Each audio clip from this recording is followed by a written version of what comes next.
semuanya? Pagi. Bagaimana kabar Bapak Ibu hari ini? Luar biasa. Hari ini maksud saya yang mengumpulkan Bapak Ibu sekalian di sini yang mau melaksanakan atau mengadakan diseminasi terkait budaya positif untuk melengkapi aksi nyata calon guru pembina angkatan 9 untuk tentang modul 1.4. Jadi sebelum yang melanjutkan ke pemaparan materinya, saya ingin mengucapkan salam Om Swastiastu, salam sejahtera untuk kita semua. Selanjutnya, sebelum kita mulai kegiatan hari ini, kita seperti biasa supaya kegiatan kita berjalan lancar sampai akhir. Mari kita berdoa sesuai dengan keyakinan kita. Baik, mungkin dari Bapak Ibu ada yang bisa membantu untuk berdoa. Ya, silakan ke Ibu Nyoman dari sini. Ya, silakan untuk Bapak Ibu sekalian agar berdiri. Ya. Berdoa sebelum acara ini supaya acara ini berlangsung dengan baik. Om Aditya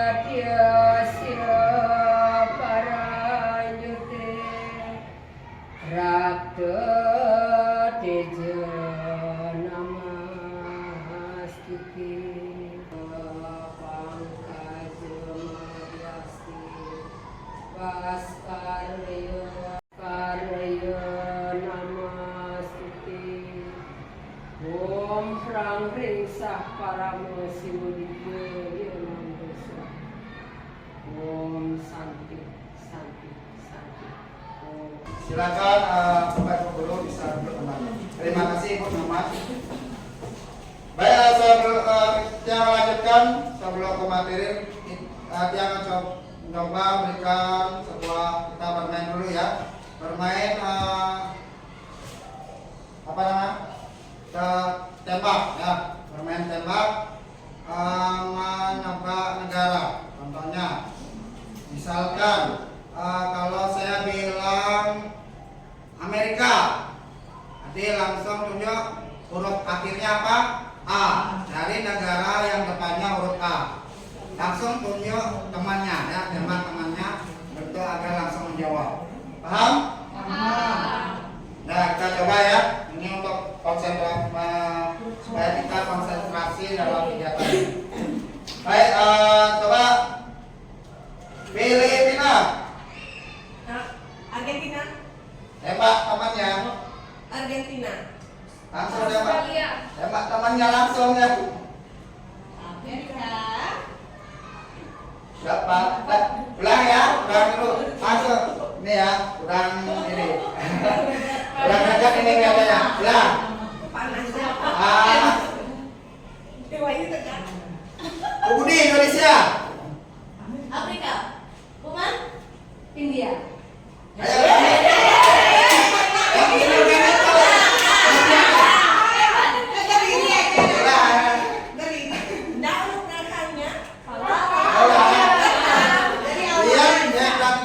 Ya, kalau yang belakang yang di depan ya. Tunjuk teman ya, tadi itu ngomong mengucapkan negara sambil nunjuk temannya ya. Ya, misalkan mulai ya. Budi Indonesia. Afrika. Amerika. Argentina. Australia. Siapa? Arab Saudi. Apa lagi ya? India.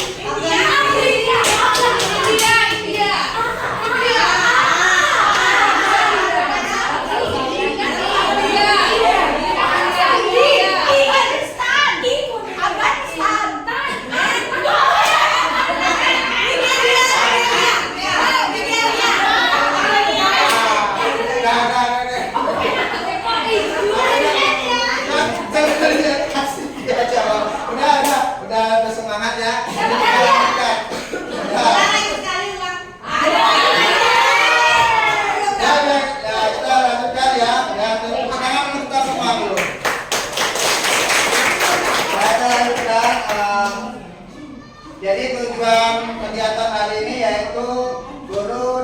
menghayati pentingnya budaya positif dan penerapannya untuk mempertebal karakter murid dalam mewujudkan pelajar berprofil Pancasila. Nah, adapun agenda hari ini yaitu ada pembukaan, ada presentasi konsep, tanya jawab, dan refleksi. Nah, eksplorasi konsep pertama yaitu disiplin positif dan nilai-nilai kebajikan universal. Kedua, teori motivasi, hukuman dan penghargaan, restitusi. Kemudian yang ketiga ada keyakinan kelas. Yang keempat ada kebutuhan dasar manusia dan dunia berkualitas. Yang kelima ada restitusi, yaitu 5 posisi kontrol.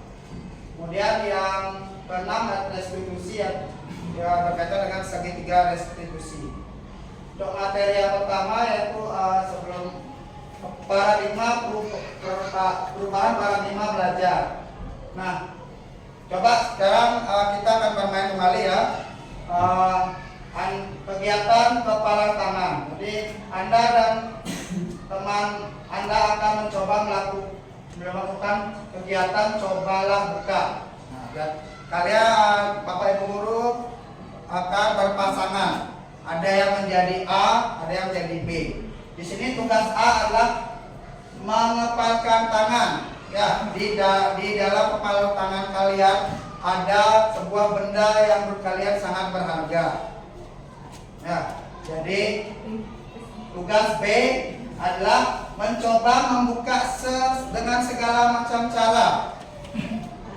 Segala macam cara, dengan boleh menggelitik, boleh dengan rayuan, sampai si A itu mau membuka ataupun tidak, itu terserah A ya. Coba silakan dilakukan permainan dengan berpasangan. Yang menjadi A siapa, yang jadi B siapa? Ya. Nah.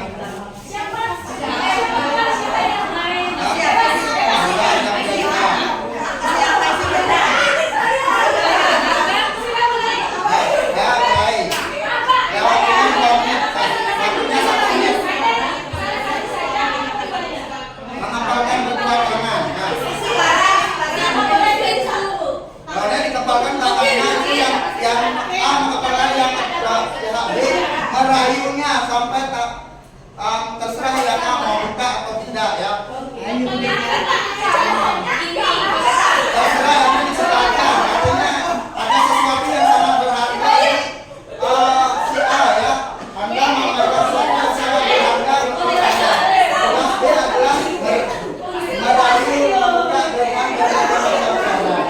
Ya, silakan ya. Waktunya 1 menit.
Tidak membuka kepala tangannya. Masa kepala tangan saya seharga 100.000? Iya.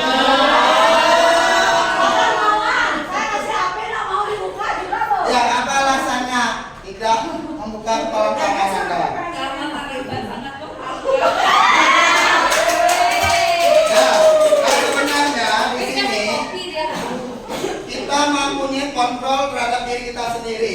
Ya, kita akan membuka kepala tangan kita ataupun tidak, itu kita sendiri yang memutuskan. Ya, tidak berdasarkan orang, tidak atas kehendak orang lain. Atau mungkin walaupun kita membuka tangan kita, berarti itu adalah kontrol kita diri, berarti benda yang kita mungkin bisa membantu buat orang lain.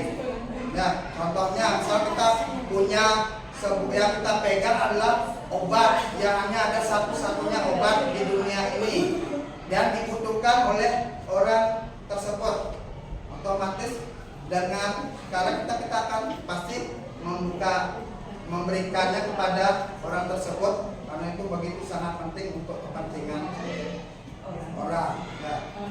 Karena kalaupun kita tidak buka berarti itu sangat itu artinya kita harus mempertahankan prinsip kita. Di sini kita merangkum prinsip seperti apa yang kita harus tetap pertahankan dan kita juga bisa membuka diri kalau memang yang prinsip itu bisa juga berguna untuk kebaikan kita bersama. Itu juga kita di sekolah kita tidak apapun prinsip kita bersama-sama untuk memajukan sekolah kita. Itu aja. Jadi kita itu adalah kontrol diri kita sendiri ya. Nah, perubahan paradigma teori kontrol, ilusi kontrol. Nah, Dr. William Glasser dalam kontrol teori yang kemudian hari berkembang dan dinamakan quiz teori. Ilusi guru mengontrol murid. Ilusi bahwa kritik dan membuat orang merasa bersalah dapat menguatkan karakter. Kemudian ilusi bahwa semua penguatan positif efektif dan bermanfaat. Ilusi bahwa orang dewasa memiliki hak untuk memaksa. Nah, jadi kita kalau anak-anak mengikuti apapun kemauan kita sebenarnya seperti ini ya, ilusi kita. Kenapa anak-anak bisa menurut terhadap kita? Jadi itu ilusi kontrol namanya. Ya. Kemudian di sini perubahan paradigma stimulus respon teori kontrol. Di sana kita mengontrol seorang. Stimulus respon kita mencoba mengubah orang agar berpandangan sama dengan kita. Teori kontrolnya kita berusaha memahami pandangan orang lain tentang dunia. Kemudian perilaku buruk dilihat sebagai suatu kesalahan. Nah, tapi kalau dari teori kontrol, semua perilaku memiliki tujuannya. Kemudian orang lain bisa mengontrol saya, hanya Anda yang bisa mengontrol diri Anda. Kemudian yang ketiga, saya bisa mengontrol orang lain, Anda tidak bisa mengontrol orang lain.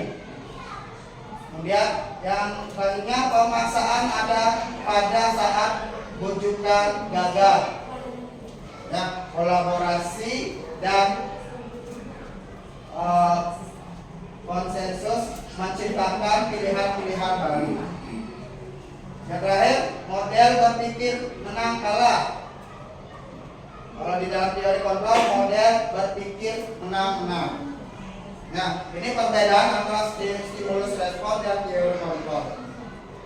Nah, pada teori kontrol kita selalu meletakkan pada posisi yang salah terhadap keadaan ya. Terus teori kontrol menjelaskan bahwa apa yang kita inginkan tidak semuanya sesuai dengan kehendak kita ya. Seperti itu. Kemudian disiplin positif dan nilai-nilai kebajikan universal. Nah, Bapak pendidikan kita yaitu Kiai Dewantara mengatakan bahwa di mana ada kemerdekaan, disitulah harus ada disiplin yang kuat.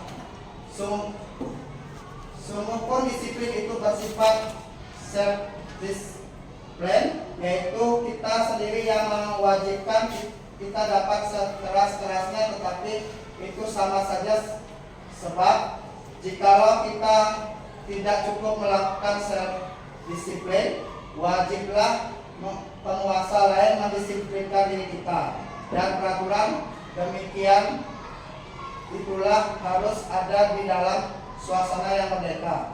Nah, jadi sebenarnya apa makna disiplin itu? Ada yang tahu? Menurut disiplin Bapak Ibu sekalian, apa yang disiplin? Tanggung jawab. Taat aturan. Tanggung jawab. Ada Apa yang harus dilakukan? ada yang lain?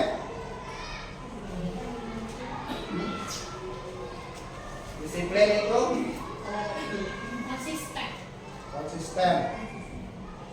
Nah, jadi makna disiplin itu ada muncul ya, kalau yang muncul dari dalam diri ya, muncul dari dalam diri bukan karena adanya peraturan, ya, kesadaran sendiri artinya, bukan karena aturan, karena baru kita disiplin. Jadi itu namanya bersifat eksternal. Jadi disiplin itu muncul dari dalam internal murid sendiri.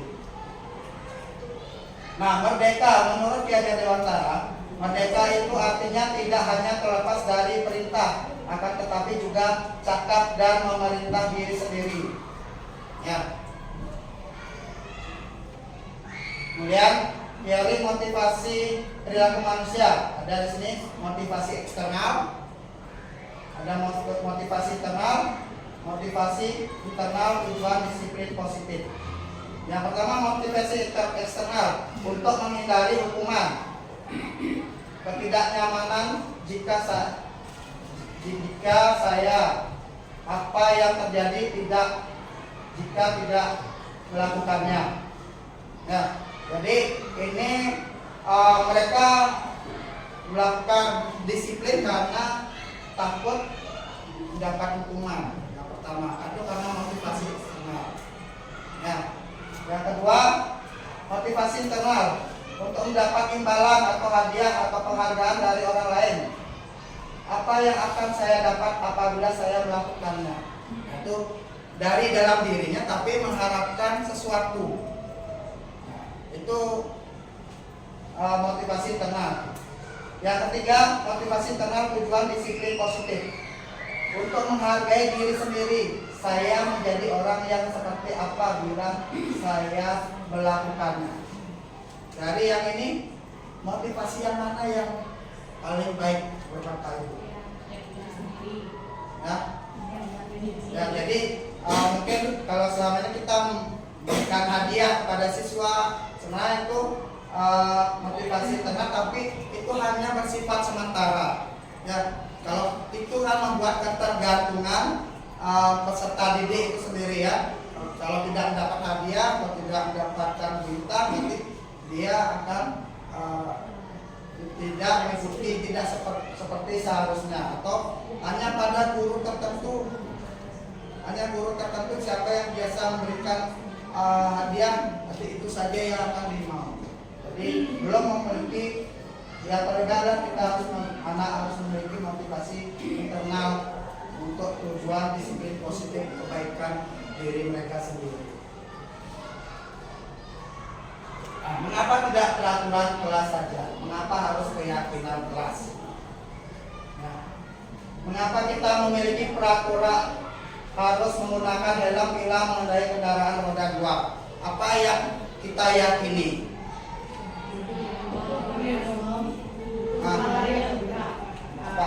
Apa ya, kita yakin untuk keselamatan. Nah itu ya.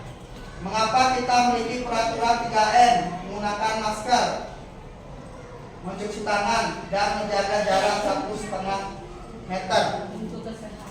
Ya, ini kita yakin dengan melakukan itu kita akan menjaga kesehatan kita. Dan kemudian mengapa kita memiliki peraturan harus datang tepat waktu pada saat pelatihan? Nah, kita biasakan disiplin waktu. Nah, untuk mendukung motivasi fisik, kembali ke nilai-nilai keyakinan. Keyakinan lebih menggerakkan seorang dibandingkan mengikuti serangkaian peraturan-peraturan. Jadi kita aturan, kalau dulu kita ada aturan sekolah, jadi berkembang menjadi kesepakatan kelas. Nah, yang terbaru itu namanya keyakinan kelas atau keyakinan sekolah.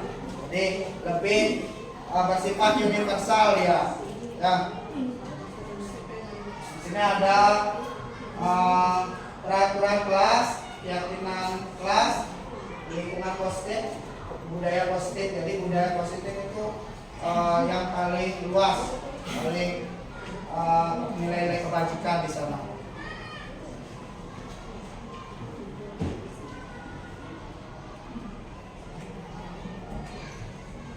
Kemudian nilai kebajikan pada keyakinan kelas. Nah, dari di sini coba Bapak Ibu selalu kembalikan buku ke tempatnya, itu termasuk keyakinan kelas atau nilai kebajikan yang dituju apa?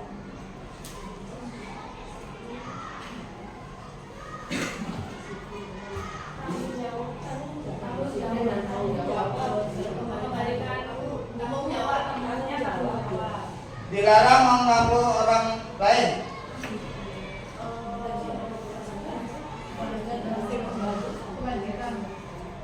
Dilarang mengganggu orang lain, kebajikan. Hadir di sekolah 15 menit sebelum pembelajaran dimulai. Dilarang melakukan kekerasan. Dilarang menggunakan narkoba. Bergantian dan menggunakan penyiraman, menggunakan masker, jangan berlari di kelas atau koridor. Nah, ini nilai-nilai dari yang pertama ada tanggung jawab. Dilarang mengganggu orang lain, itu salah satu menghormati atau menghargai orang lain ya. Hadir tepat waktu 15 menit, menghormati orang lain sebagai komitmen juga. Jadi kita berkomitmen untuk tujuan ya. Kemudian dilarang melakukan kekerasan, keselamatan ya, menghormati orang lain. Dilarang menggunakan narkoba untuk kesehatan. Bergantian atau menunggu giliran, menghormati orang lain. Gunakan masker, kesehatan, dan jangan berlari di koridor, yaitu untuk keselamatan, keamanan. Nah, di sini tahapan pembentukan keyakinan kelas. Yaitu pertama, mempersilahkan murid-murid di kelas untuk bersurat pendapat tentang peraturan yang perlu disepakati di kelas. Mencatat semua masukan-masukan dan para murid di papan tulis atau kertas besar, di mana semua anggota kelas bisa melihat hasil surat pendapat mereka ya. Kemudian yang ketiga, susunlah keyakinan kelas sesuai dengan tahapan pembentukan keyakinan kelas.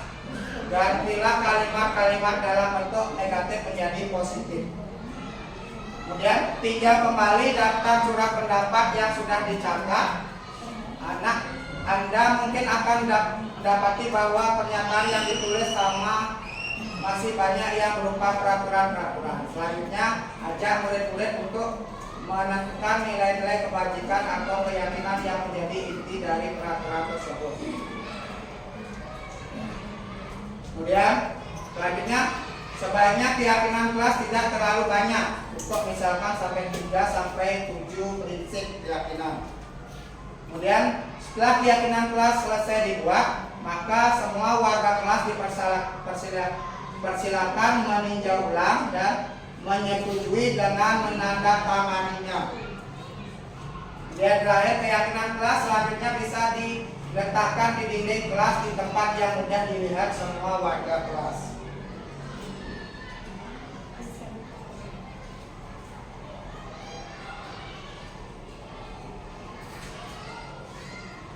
Nah, ini contoh keyakinan kelas yang sudah saya buat.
disepakati ya dengan menandatangani kesepakatan yang sudah kita buat siswa mengisi tanda tangan.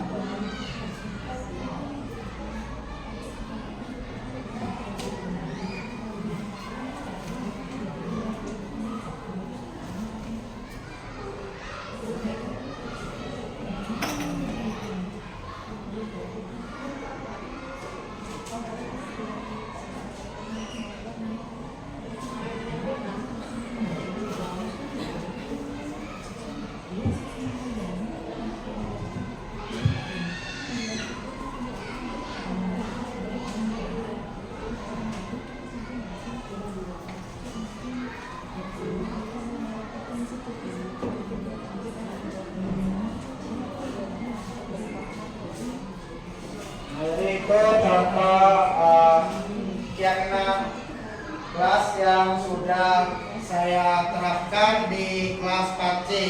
Mudah-mudahan ini juga di kelas lain juga bisa diterapkan setelah diseminasi ini ya. Supaya semua membuat di masing-masing kelas melakukan keyakinan kelasnya.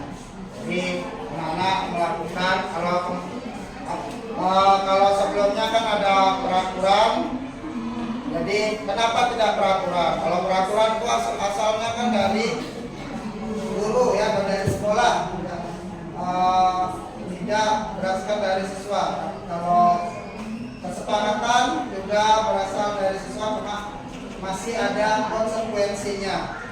Ya, tapi kalau keyakinan ini tidak ada konsekuensi. Jadi kita setiap yang melakukan kesalahan kita akan ingatkan oleh keyakinan mereka untuk bisa memperbaiki dirinya lebih baik lagi. Nah, jadi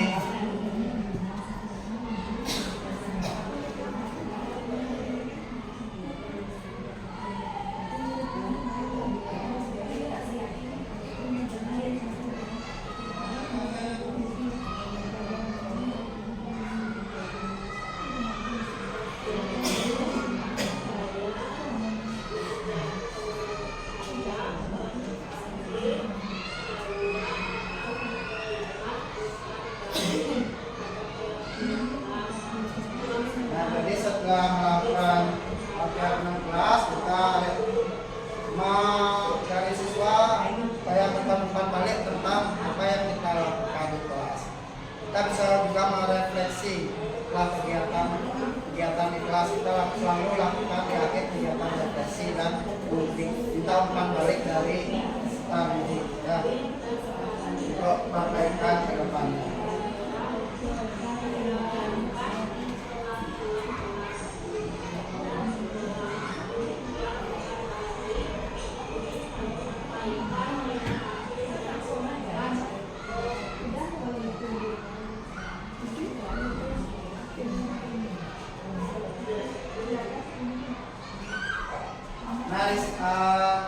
Sekarang bagaimana jika ada pelanggaran di dalam melaksanakan keyakinan kelas? Apakah kita ada hukuman, sanksi atau konsekuensi atau restitusi di sini yang kita akan lakukan.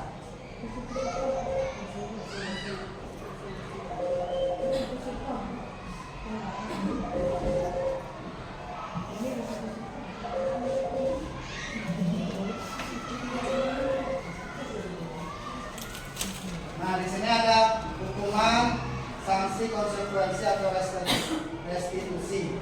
Nah, hukuman itu sesuatu yang menyakitkan harus terjadi. Kemudian sanksi atau konsekuensi itu sesuatu harus terjadi. Restitusi itu restitusi merupakan pilihan. Jadi kalau hukuman itu tidak nyaman untuk murid atau anak untuk jangka waktu panjang, sanksi tidak nyaman untuk murid anak untuk jangka waktu pendek. Kalau restitusi menguatkan untuk murid atau anak dalam jangka waktu panjang. Kemudian kalau hukuman, korban keadilan. Kalau pada sanksi atau konsekuensi, korban bisa diabaikan. Kemudian kalau restitusi, korban mendapatkan ganti. Ya, kemudian pada hukuman, murid atau anak akan tersakiti. Kalau pada disiplin dengan memberikan sanksi, yaitu murid atau anak dibuat tidak nyaman. Kemudian di restitusi, murid atau anak mendapatkan penguatan. Ya, jadi ini perbedaan antara hukuman, sanksi atau konsekuensi dan restitusi. Ya, kita lanjutkan ya. Ini masih kalau negatif, netral, positif. Jadi kalau hukuman itu negatif ya. Kemudian kalau sanksi itu bersifat netral. Jadi kalau restitusi itu bersifat positif. Nah, sekarang kita coba perhatikan tindakan-tindakan dari tindakan yang sering kita lakukan sebelumnya, apakah termasuk hukuman atau konsekuensi. Mencatat 100 kali dalam buku kalimat. Nah, mungkin dulu pernah ada yang memberikan tugas mencatat kalau siswanya tidak bawa tugas atau seperti itu ya. Pernah ini terjadi. Termasuk hukuman atau konsekuensi ini? Ini termasuk hukuman. Dan tidak ada kaitannya mencatat 100 kali dengan terlambat ya, tidak ada hubungannya. Kemudian lari mengelilingi lapangan basket 2 kali karena terlambat maju di sekolah. Hah? Masuk apa? Hukuman apa konsekuensi? Ya. Coba, Wadi. Hukuman. Ya benar, masih hukuman. Jadi terlambat hadir tidak mengunjungi 2 kali, lari 2 kali kan tidak ada hubungannya juga ya. Kemudian ini bersihkan tumpahan air di meja tulis karena tersenggol pada saat belajar. Nah, konsekuensinya memang dia harus membersihkannya ya, termasuk konsekuensi. Ya, karena kesalahannya dia. Ya, dia berkaitan dia wajibannya dia untuk membersihkan. Lari melalui lapangan basket 2 kali karena terlambat 10 menit untuk pelajaran PJOK.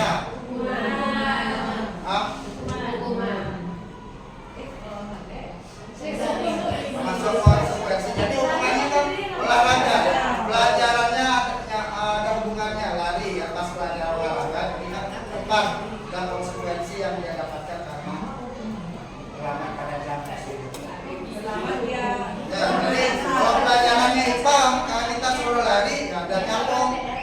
Ya, jadi konsekuensinya tidak pas. Nah, itu beberapa contohnya. Kemudian kebutuhan dasar manusia dan dunia berkualitas. Nah, di sini perhatikan Ibu Angga, guru wali kelas 2A di SD Pelita Hati sedang bingung menghadapi ulah salah satu murid di kelasnya, Doni. Beberapa anak di kelas 2A telah datang padanya dan mengeluhkan Doni yang sering meminta bekal makan siang mereka dengan paksa. Jika Anda menghadapi situasi seperti itu, apa yang akan Anda lakukan menurut Anda? Kira-kira apa alasan Doni melakukan hal itu? Ayo, Pak, guru ini. Saya Pak. Yang pertama saya lakukan mendekati dulu anak tersebut. Tanya si Doni, kenapa Doni suka minta-minta bekal? Mau guru buat bekal di rumah gitu. Enggak dong, enggak. Saya repot. Ya pokoknya intinya saya pendekatan dulu kepada si anak Pak. Setelah pendekatan saya selidiki dulu bagaimana benar tidak situasi rumahnya seperti apa. Itu dulu saya punya salah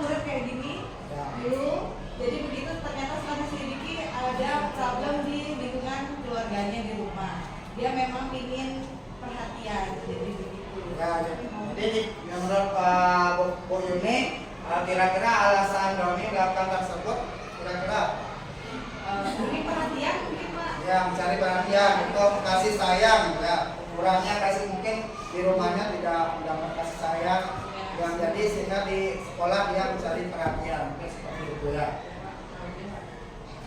Ya, jadi ini kebutuhan dasar manusia ya. Yang pertama bertahan hidup, survival ya. Ada bahasa Inggrisnya kurang. Cinta dan kasih sayang. Ya, kemudian kekuasaan, power. Kemudian kebutuhan kebebasan. Kemudian kebutuhan akan kesenangan makan.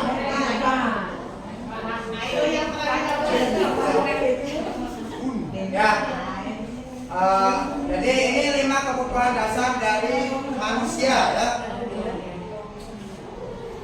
Nah, 5 kebutuhan dasar. Pertama, kebutuhan bertahan hidup, kebutuhan fisiologis untuk dapat bertahan hidup. Cinta dan kasih sayang, kebutuhan untuk diterima. Ya. Kebutuhan penguasaan, kebutuhan pengakuan atas kemampuan. Kebebasan, kebutuhan pilihan. Kesenangan, kebutuhan untuk merasa senang. Ini 5 kebutuhan dasar manusia. Kemudian 5 posisi kontrol kita sebagai guru. Yang pertama adalah penghukum. Nah, kita sebagai penghukum, kemudian membuat orang merasa bersalah. Posisi sebagai teman, pemantau dan manajer. Kira-kira dari Bapak Ibu posisi mana ada ini? Di dalam posisi mana kira-kira Bapak Ibu ini? Posisi kontrol yang mana kira-kira? Yang menurut posisinya di mana? Penghukum. Yang posisi mana? Ya. Ya. Posisi teman, posisi penghukum. Nah, kalau sering berikan hukuman pasti posisinya penghukum. Ya, membuat orang merasa bersalah. Jadi kalau contohnya kalau sudah capek-capek guru menjelaskan itu pasti membuat merasa bersalah dan sesuai. Nah, ini posisi penghukum. Patuhi peraturan saya atau awas. Untuk ancaman itu sudah termasuk. Kamu selalu salah, selalu yang paling selesai. Yang sering mengucapkan kata-kata ini maksudnya bisa hukum. Nah, kita refleksi seperti apa diri kita sebelumnya ya. Pernah mengucapkan hal seperti ini. Guru seperti ini senantiasa percaya hanya ada satu cara untuk pembelajaran bisa berhasil, yaitu cara dia. Jadi guru berusaha untuk mengendalikan siswanya ya. Kemudian kedua, membuat orang merasa bersalah. Nah, ibu merasa kecewa sekali dengan kamu. Berapa kali Bapak harus memberitahu kamu ya? Gimana coba kalau orang tua kamu tahu berbuat begini? Nah, ini membuat orang merasa bersalah. Pernah mengucapkan kata-kata seperti ini? Mungkin di kelas sudah capek-capek menjelaskan muridnya lain-lain, pasti pernah mengucapkan. Jadi kita berusaha membuat siswa itu merasa bersalah. Kemudian posisi murid akan memiliki plan pilih buruk untuk tentang diri mereka. Murid merasa tidak berharga dan tidak telah mengecewakan orang-orang yang disayanginya. Ya, kalau kita mengucapkan seperti ini, mereka menjadi tidak berharga. Kemudian posisi teman. Bu Eda bisa bantu dibaca.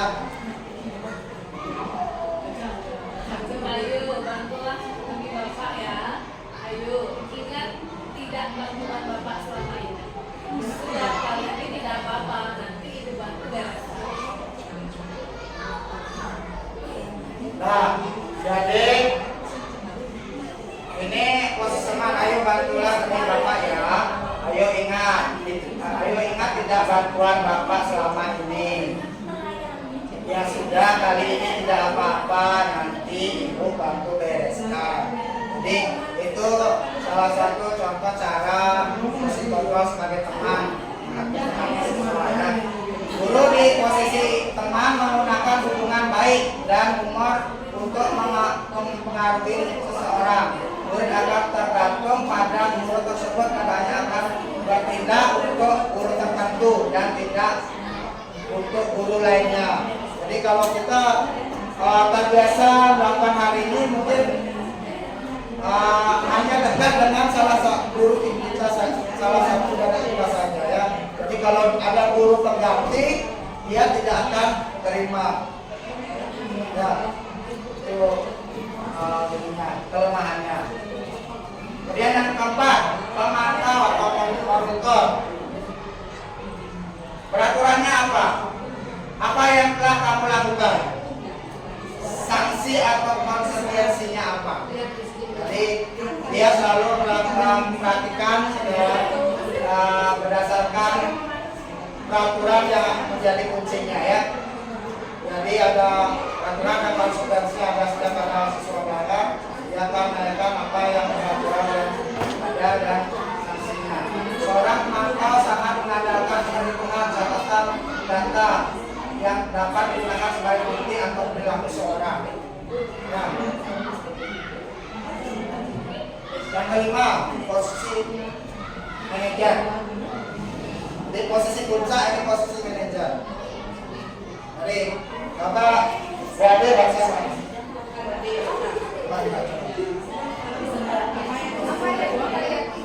Apakah kamu meyakininya? Jika kamu meyakininya, apakah kamu bersedia memperbaikinya? Jika kamu memperbaiki ini, hal ini menunjukkan apa tentang dirimu? Apa rencana kamu untuk memperbaiki hal ini?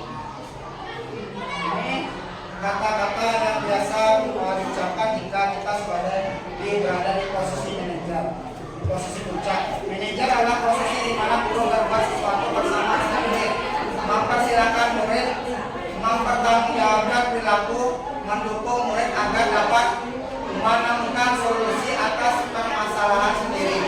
Jadi kalau murid bersalah, murid sendiri yang mencari solusinya. Ya, kita hanya membimbing supaya dia menjadi bisa memperbaiki dirinya.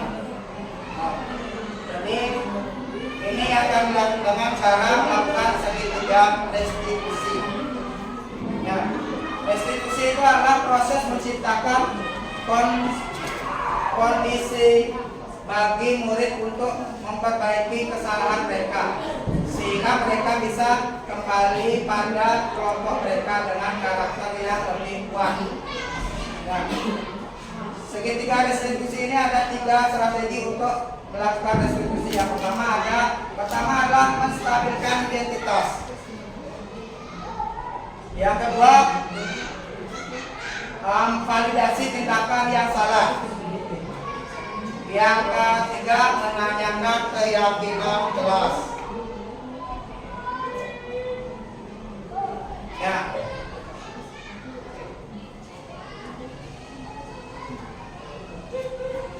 Jadi ada 3 tahap. Langkah pertama, menstabilkan identitas. Kita semua akan melakukan hal terbaik yang bisa kita lakukan. Kemudian validasi tindakan salah. Semua perilaku memiliki alasannya. Kemudian menanyakan keyakinan kelas. Kita semua memiliki motivasi internal. Ciri-ciri restitusi bukan untuk menebus kesalahan, namun untuk belajar dari kesalahan, memperbaiki hubungan, tawaran bukan paksaan. Restitusi menuntut untuk melihat ke dalam diri. Restitusi mencari kebutuhan dasar yang menjadi tindakan. Restitusi diri adalah cara yang paling baik untuk memperbaiki diri. Restitusi fokus pada karakter bukan tindakan. Restitusi fokus pada solusi. restitusi mengembalikan murid yang berbuat salah pada kelompoknya. Nah, jadi ini ciri-cirinya. Nah, ini contoh restitusi yang saya lakukan kelas PAC.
Jadi ini restitusi yang saya praktekkan di kelas PAC ya.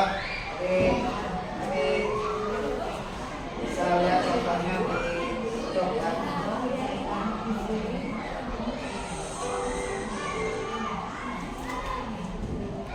Nah, kegiatan segitiga restitusi ini menjadikan guru memahami kebutuhan dasar yang dibutuhkan dari, yaitu kebutuhan cinta, kasih sayang yang tidak dia mendapatkan dari orang tuanya. Dengan dapat mengenali kebutuhan dasarnya, guru bisa meminta murid mengenali perasaan mereka, perasaan sedih dan kesepian, menunjukkan adanya kebutuhan cinta dan kasih sayang yang tidak terpenuhi. Nah, sekarang terakhir kita akan ke refleksi. Jadi saya akan bagikan link tanpa di blog ya.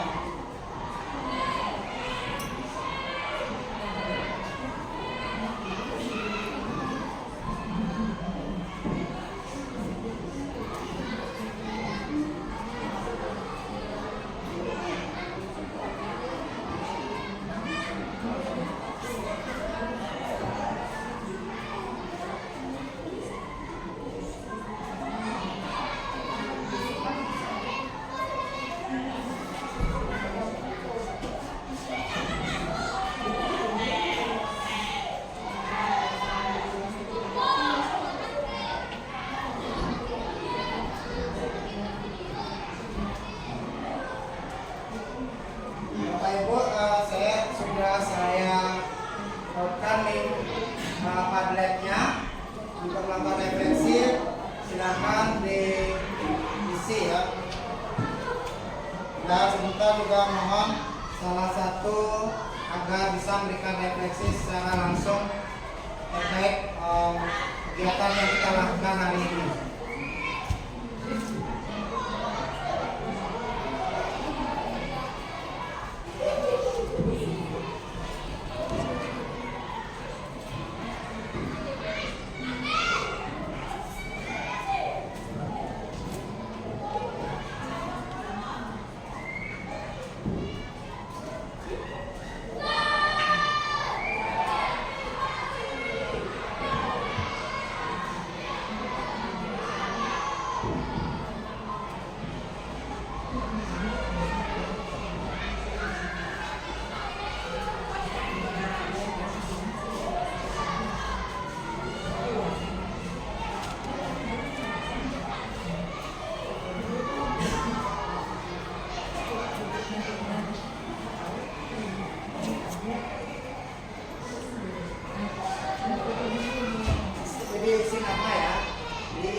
materi yang paling menarik perhatian menurut saya supaya Ibu Yuni di sini dengan hukuman dan konsekuensi.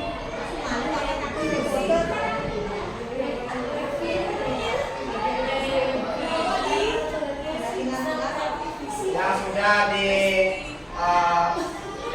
refleksi pertama bisa lanjutkan ke refleksi yang kedua ya. Yang kedua yaitu hal baru apa yang mengubah paradigma saya yang saya dapatkan.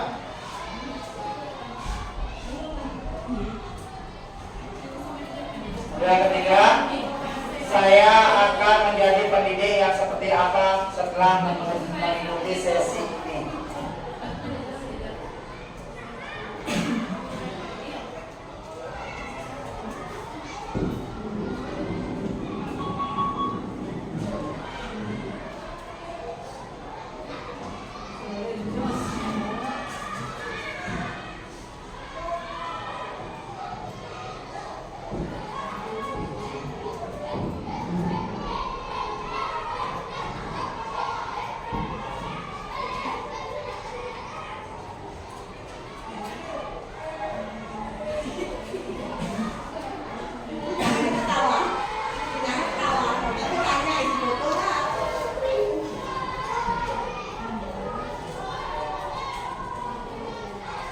Mungkin sambil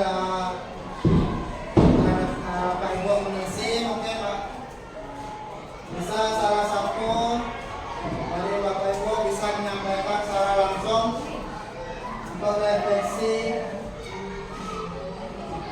yang bisa disampaikan secara langsung. Mungkin siapa yang bisa jadi sukarelawan untuk melakukan refleksi secara langsung.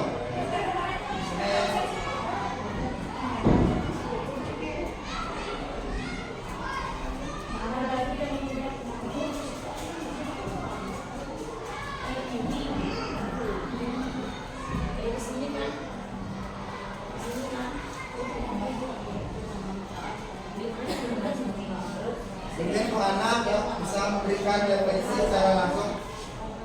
Baik, terima kasih pada Mama untuk materi yang hari ini yang disampaikan yang sangat bermakna dan berharga sekali untuk kita di sini. Di sini yang menyampaikan untuk refleksi hari ini materi apa yang menarik perhatian. Di sini materi yang paling menarik perhatian itu adalah ketika perbedaan antara peraturan dengan adanya keyakinan kelas, di mana keyakinan kelas ini kita bisa membuatnya bersama-sama dengan siswa. Jadi dari siswa itu sendiri juga ada pendapat dan masukan yang bisa untuk kita jalankan bersama. Nah, kemudian adanya posisi kita sebagai guru baiknya seperti apa sebagai manajer atau sebagai teman atau yang lainnya atau mungkin sebagai pemukul.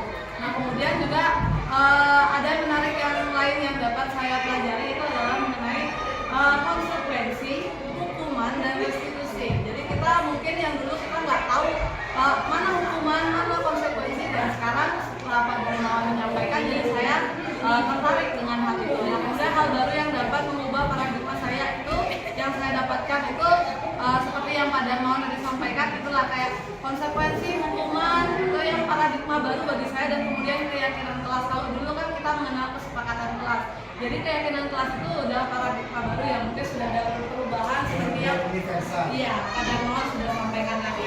Nah, kemudian nanti saya akan menjadi pendidik yang seperti apa sebagai manajernya juga, sebagai teman, sebagai manajer. Kalau sebagai teman nanti saya malah diajak curhat terus. Kalau sebagai manajer jadi ada posisi mana sebagai staffnya, mana sebagai manajernya. Jadi di situ kita bisa mengontrol anak-anak juga, dan juga mereka juga tidak merasa dirinya tertekan, ataupun kita juga bukan sebagai penghukum, tapi kita sebagai memanage.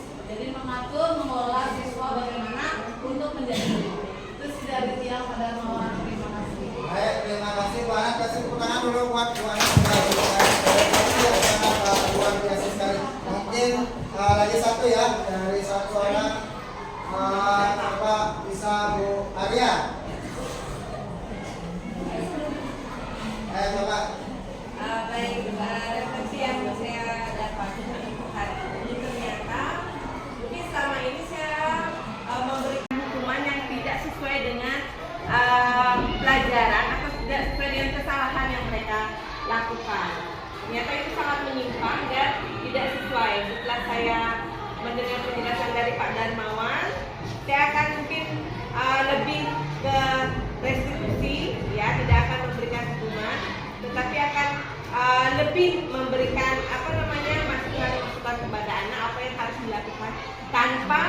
memojokkan dia seperti itu. Nah, itu yang kita lakukan nanti. Terima kasih Pak. Ya baik, terima kasih untuk Bu Uraria. Terima kasih untuk Bu Uraria. Nah, untuk yang lain kita yang turun juga tetap mengisi refleksi melalui link Padletnya ya. Nah ini juga akan sebagai bukti sudah melakukan refleksi. Dan untuk ini kita sudah berada di penghujung kegiatan ya. Nah nanti sebelumnya saya ucapkan terima kasih Bapak dan Ibu sudah bisa meluangkan waktu untuk mengikuti sesi ini. Karena kita di awal kita awali dengan doa, kita akhiri juga kegiatan hari ini dengan doa juga. Mungkin untuk Bu Nyoman bisa memimpin untuk doa penutupnya kegiatan hari ini. Silakan Bu Nyoman. Mungkin Bapak Ibu silakan untuk berdiri.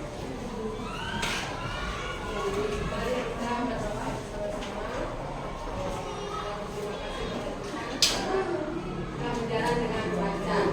Baiklah teman-teman semuanya, mari kita berdoa. Doa baik.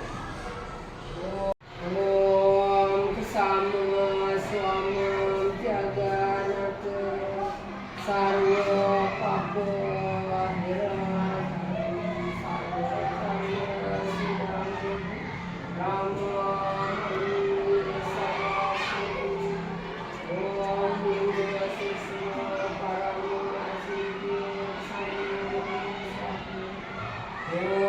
Santi.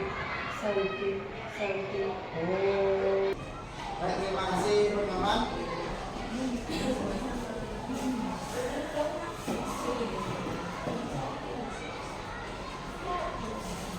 Terima kasih karena sudah kita akhiri dengan doa. Jadi terima kasih kembali sudah saya sudah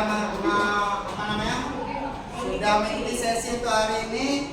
Mungkin mudah-mudahan apa yang saya sampaikan ini bermanfaat untuk Bapak Ibu semua dan bisa diterapkan di kelas masing-masing dan nanti lebih terutama di sekolah kita ini.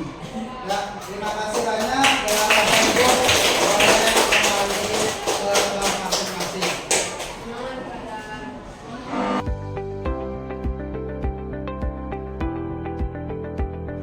Selamat pagi anak-anak.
sampah sembarangan. Apakah boleh buang sampah sembarangan? Contoh yang kalian yakini seperti apa sih yang sebenarnya? Ya, kalian akan Pak Guru ajak bercurah pendapat. Kalian memberikan pendapat kalian. Dan boleh mengutarakan pendapat. Tidak dari Pak Guru ya. Kalian mau seperti apa di kelas nanti? Kalian mau jadi seperti apa? Nah, kalian yang menuliskan, kita akan pilih bersama yang cocok dari yang kalian yakini, kita akan sepakati bersama. Udah paham? Kita kalian akan menuliskan pada sebuah kertas ini, kertas sticky note. Nah, kalian menuliskan bagian kalimat, menuliskan di sini kan ada bagian yang ini ya, ada lainnya ya. Kalian menuliskannya di sebelah sini. Ya, yang lainnya nanti di tempat ini ditempel. Nah, yang kebalik ini di atas. Enggak, tidak salah. Ya, mungkin tulisnya ini yang di agak lainnya sedikit di atas untuk nempelnya. Udah? Udah mainkan belum? Sekarang Pak Guru akan bagi lagi.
Menjaga kebersihan.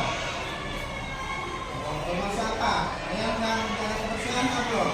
Sekarang termasuk yang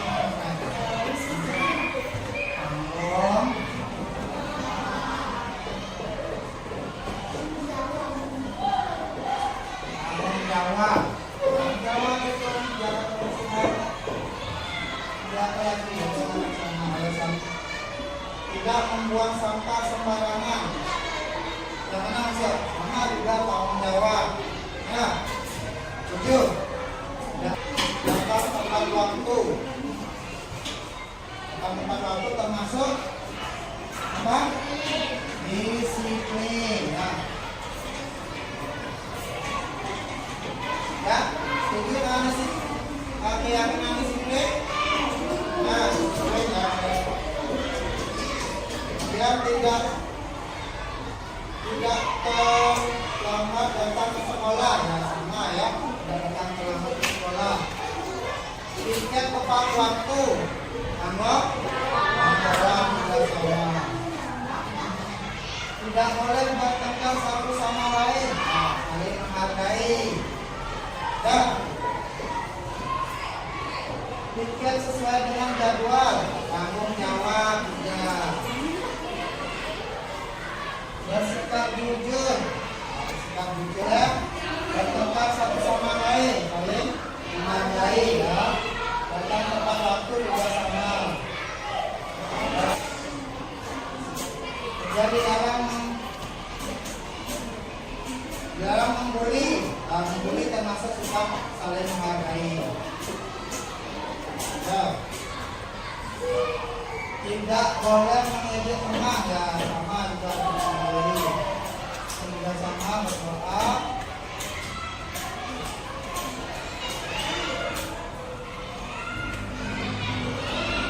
Bekerja sama menghasilkan tugas dengan baik.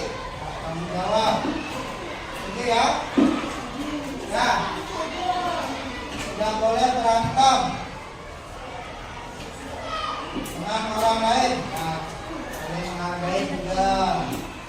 Bersikap baik dan taat dulu. Saling menghargai juga. Tidak boleh buang sampah sembarangan. Tanggung jawab. Tidak boleh mencontek. Nah, duduk kalian menghormati dan saling menghargai ya. Jadi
Swastiastu, perkenalkan nama saya Niko Mahfudz Dian Meslari dari kelas 4C. Om Swastiastu, nama saya Zahra, saya dari kelas 4.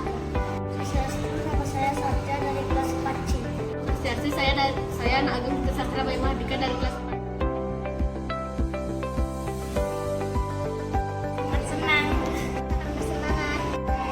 Sekali karena pekerjaannya dengan lancar. Semangat sekali karena kegiatannya seru sekali.